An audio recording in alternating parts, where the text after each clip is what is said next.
So I want to start with a quick introduction of Stanley Black and Decker, primarily because a lot of what you will see is some of the what are what are the driving challenges of a large forecasting system that's just driving a large enterprise.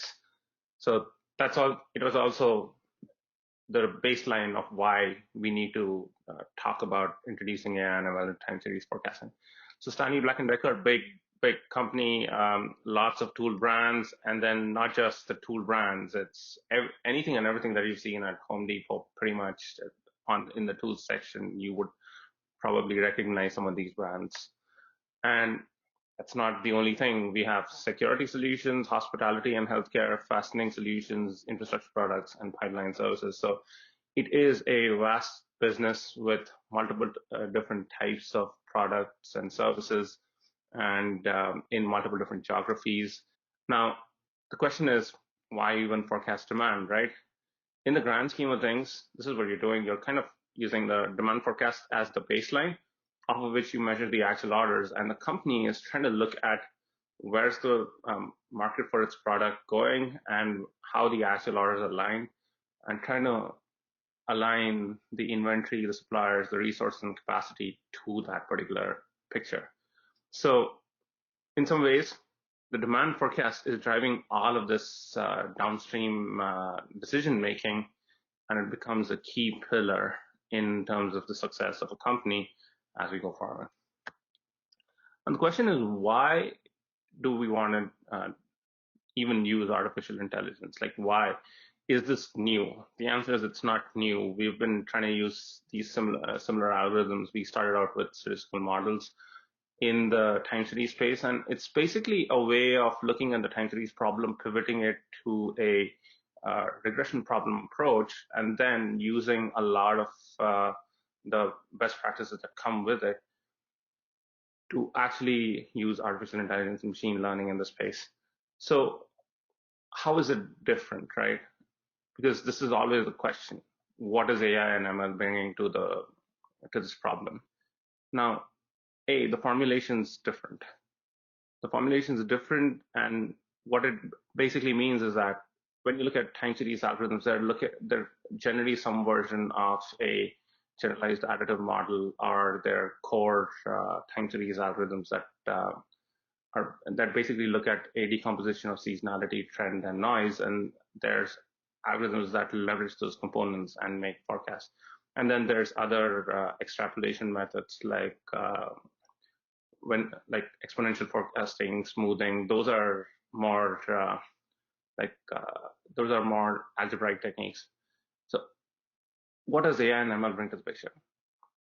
AI and ML basically brings the ability to look at multiple different time series together in a single formulation. When it comes to feature handling, and there are some limitations, and when you start building multivariate models, it becomes more and more complex with time series models. And the AI ML models, they kind of take you to the next level in terms of handling all these externalities and how you build models that are less susceptible to some of the limitations of time series modeling. The challenge is different in terms of failure modes in both algorithms. They're both susceptible to different things. Like time series, it's going to be very specific to what algorithm you're running. But when you think about AI ML, the failure modes are all about how you group the time series and how you create the initial training set that is more representative, how you choose the optimization metrics. So is it necessarily better? What are you trading off? What is the right way to think of the trade-off? I think the answer is more in terms of how many time series go into this exercise to begin with. If this is just like aggregated sales time series with continuous data over time and pretty nothing really crazy about the time series itself, then up to 100 time series, you can take some of the advantage on the parallelization and build some very good models. But after a point, beyond 100, it just becomes too difficult to manage. You literally have to manage 100 model objects when you're forecasting. Then you have to manage 100 different threads of code, write reports for all of these, create visualizations, push all the data. All of that becomes very complex with time series. So beyond a particular threshold, And depending on the kind of person, that can range from 30 to 100, but essentially the multitude of time series kind of makes the case for AI. Now, one of the key things as you go through this is demand forecasting itself is a challenging process. And one of the key challenges is data. Now, when you go through this exercise and you see, as we go through this, you'll start to see that, it's always notionally easy to go to a business and say, hey, I want these data sets. And most businesses kind of break down into some form of textbook data sets. But the problem is like the availability and the agility of certain pieces of information and whether certain pieces of information are available at the point of decision making. And, retailer POS data, typically in a scenario like Stanley Black and Decker, you're working through a channel of retail and you're not directly working with a customer. So actually looking at the sales data from a retailer perspective is a pretty big driver. And when you look at promotion could be Stanley's promotion versus our retailer's promotion. They're two different sets of things. Then one of the key things that gets lost in this scenario is we're not doing true demand forecasting. We're doing auto forecasting for the retailer while retailer sees a true demand that's out there in the market. So how to reconcile those two elements while building on the data side, and how do you build the training algorithms so that you can predict the order level demand from a retailer while taking into account at the point of sale level information where actual consumers are driving the demand for the products is one of the key challenges. And getting all the data aligned correctly, ensuring the promotion calendars are aligned is a key challenge. Now, CPG companies typically do much better than manufacturers, and retailers do even better on all of these accounts. But typically to roll out a good demand forecasting exercise, a data science team can go in and do that initial transformation.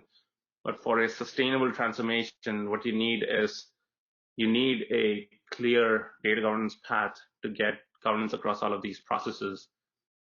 Once you have that, then you need to ensure that there's a good enterprise data definition, and you need to ensure that there's validation of the data sets that's done. Because what happens very quickly with demand forecasting is you could start at a monthly level, but as you start to measure on a day-to-day level, especially in current scenarios like COVID-19, you need more agility with data, and you need it to be refreshed at a higher rate, which means the data has to get reconciled together at a higher rate. And all the connections need to be made at a much higher rate and frequency. So once we go past the data equation, there's also the notion of product lifecycle or a services lifecycle. Now, one of the key things where the noise really exists is in this piece, where it's the introduction and the decline of a product. It is extremely difficult to handle those kind of areas, because during the life of a product, during this piece, the growth and maturity, things are relatively more stable and can be more predictable. But there's a lot of artificial actions in the initial introduction and the decline phase that happens, and specifically around promotions and how things are given free of cost, that really drive a lot of uncertainty in these phases.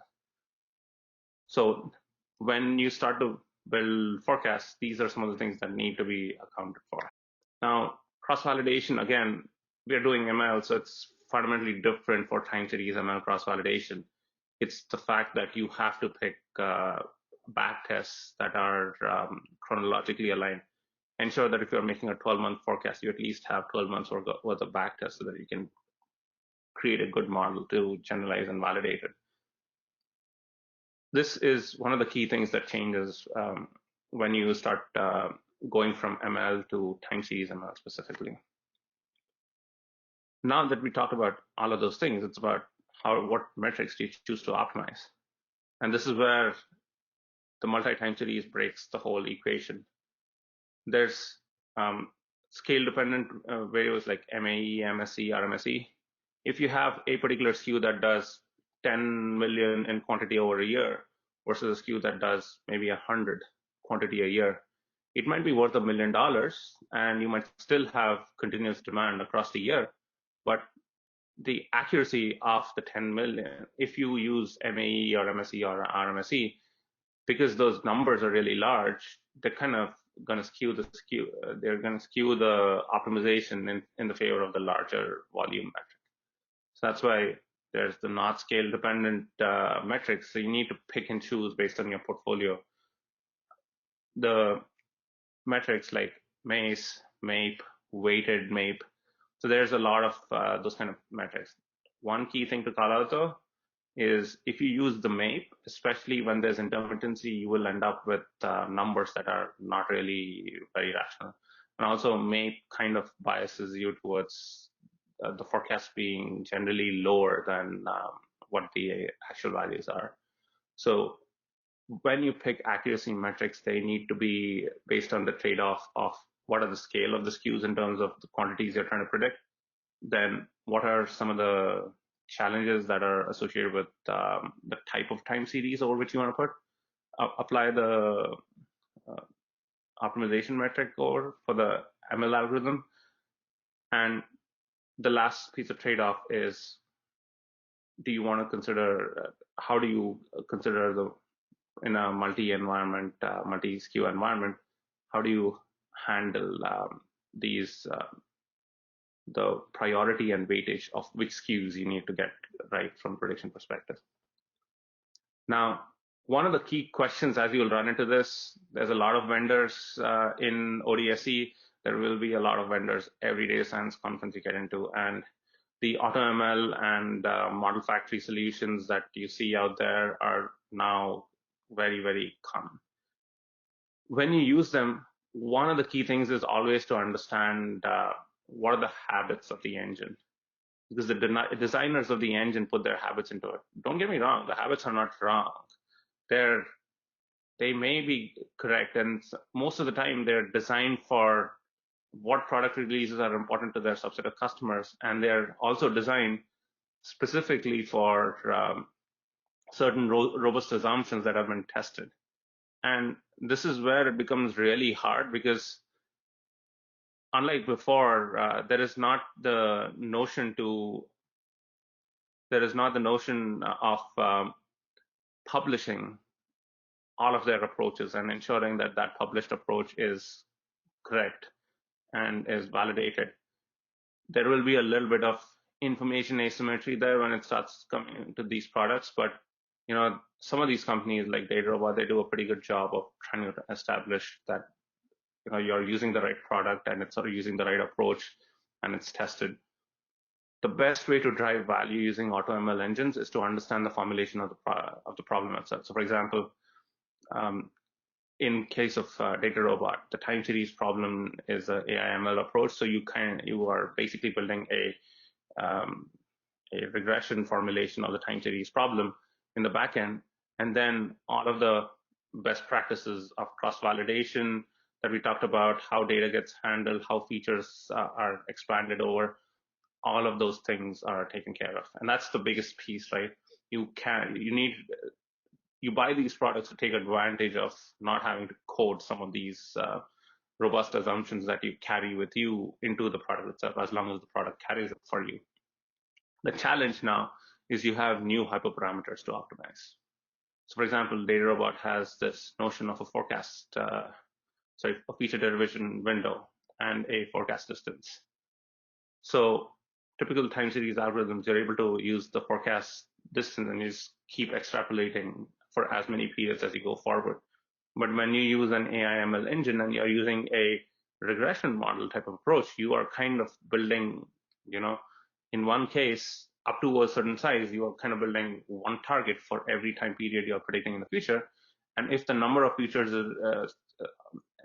time periods is really large, you start to build that into the model itself as a feature. And when you make any and all of those types of assumptions, you have to change your behavior in terms of how you're pushing the SKUs in.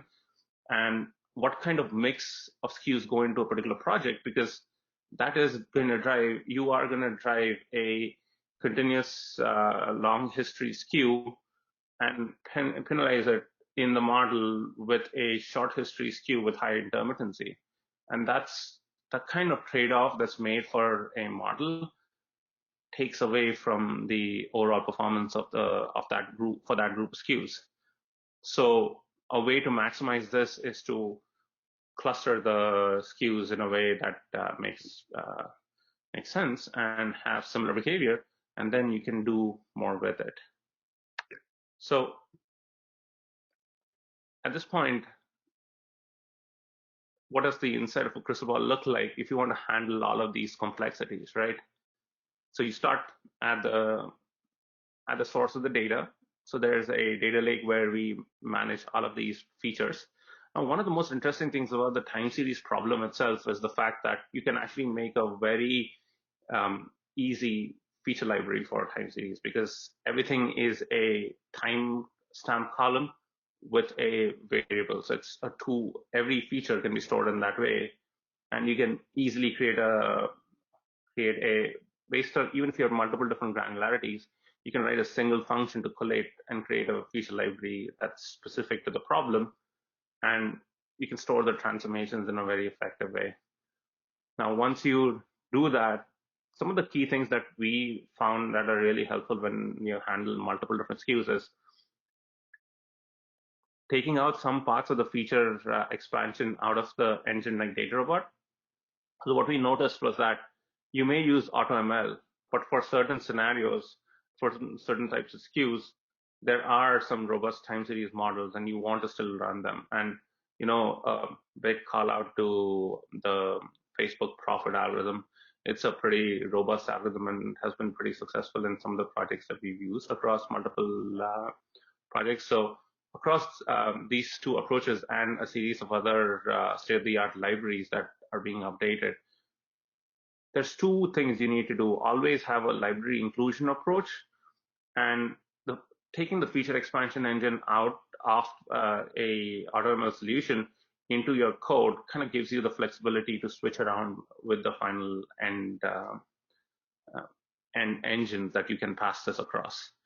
Then the other thing is the correlation causality engine. As we look at the time series across multiple SKUs, you want to understand broadly how how the external factors and the data promo variables or price, product lifecycle variables, customer attributes, how do they impact that particular time series?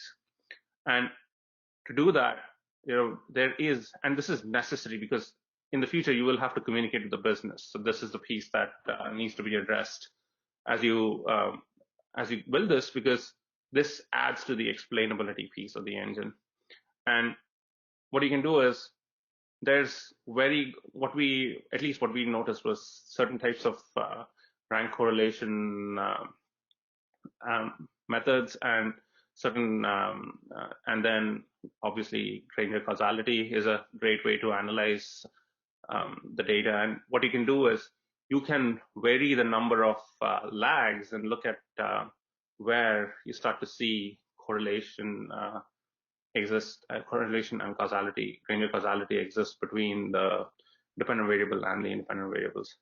That kind of insight tells you typically what is the time to a certain action to expect when you have all these dependent variables, and it can help you create alert systems in the future.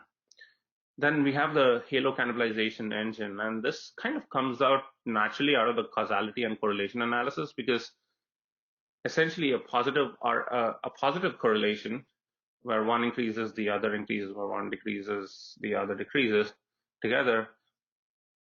Essentially, when there's a causal relationship with other SKUs time series between multiple SKUs, if you look at compare their time series, essentially that's halo. And then cannibalization is when you have a negative correlation, and then you still have one of the time series Granger causes the other time series. So you're able to build those kind of relationships into the product. And where you see a stronger correlation, now you can start to create additional features that count the number of SKUs where there is a halo impact, or you can count the volume of those SKUs where that's happening. Or if there is a one-to-one relation of variables and not a one-to-many, you can actually bring that in as a feature for the model to improve its performance. Then imputation engine. One of the most interesting things about the imputation piece is when you handle intermittency and short history, you will need to have a very robust imputation engine, because essentially for the short history SKUs, what you're doing is you're creating a pseudo history so that, and this is the part where now that you're in AI/ML, the curation of the training data set is paramount. And the only way you can do that is by building this kind of imputation engine where you can manage and curate your time series history that's more representative. And it takes out the impacts of some of the product lifecycle aspects and other things that we looked at. And then we have a clustering engine that groups the SKUs correctly. And then we have a custom modeling engine and an AutoML engine that handles these. And then we have an ensemble engine on top of it that rationalizes and picks the best approaches across both. And then the final is the meta-analysis engine. And then based on that, we pick the best models and move it to a fund forecast. Now, we always have, once the forecasts are produced, right, are we done? The answer is never. It's yes, if you're just a data science organization that's happy to produce results and predictions, but not measure, but are not interested in business transformation. I'm sure that 98% of the businesses don't want that to happen. So when you finally run into the transformation, one of the key challenges with this particular industry is that the supply chain planning people are also forecasters, and they use other softwares to do forecasting.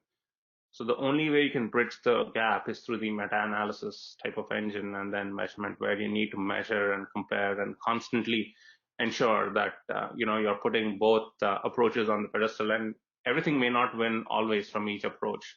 So you take the best of both worlds and create a solution out of that. Now, from a roadmap perspective, I would say we're still in this phase in Stanley Black and Decker, but most companies are in this phase. The challenge is when you start to bring recommendation-driven forecasting, you need to change the process by a large margin, and you need to have a metadata capturing system on the site that actually tracks each recommendation and the quality of each recommendation and continues to do a rolling meta-analysis to ensure that everything's in place, and you can then use that information to drive corrective training actions. Now, cognitive automation is 2+ years away, and essentially there what you're doing is you're teaching an algorithm to pick up the notion of how to correct itself and add that corrective action, and then use that to push the retraining piece of it. Now, one thing that is necessary for success in this kind of area is to drive that transformation, you need a mutual operating model. At Stanley, we have this 6-step approach. And essentially what we're doing is we're going through this exercise to ensure that there is we are solving the right problem with the right team, and we are building the right architecture that's aligned to the end goal. Because at the end of the day, there's 50,000 products, $6 billion of revenue at stake when you do something like this, or $7 billion of revenue at stake, for especially when you start to pick those SKUs that are doing really well, and you start to replace it, and you replace about 40 to 50% of the portfolio. At that time, this is a production system, and people don't have vacation if you don't build production-friendly code with support systems to support it and sustain it. Now, from a bigger picture perspective, like why demand forecasting, once it's done correctly, what else do you drive? Now, one of the key things I want to drive here is demand forecasting is not about predicting the future. It's about knowing where some of the future outcomes may lie so that you can create a meaningful action from a strategic perspective. If you look at the overall organization and see how the demand forecasting piece fits together, it's just this piece here. You still have to have enough levers in this piece to account for all the sales planning and the portfolio optimization methods that you're using. Those algorithms and their impact and the final driving actions from those exercises need to be inputs to your demand forecast exercise. Then there's a lot of sales planning that is done, and the sales forecast piece is just a way to do a run rate analysis to ensure you're on track. And the demand forecasting piece is the piece that is kind of driving all of the downstream action. So getting the demand forecasting right ensures that you can, in the future, do better sales planning and product portfolio optimization. And then that, in turn, drives future demand forecasting as you start to get more training data. So this is how the pieces fit together, and you need to align these pieces in the future to get from the left side, where you're at a much lower maturity, to a higher maturity. And if you have any further questions, please feel free to reach out through LinkedIn and my email as well. Thank you. Bye.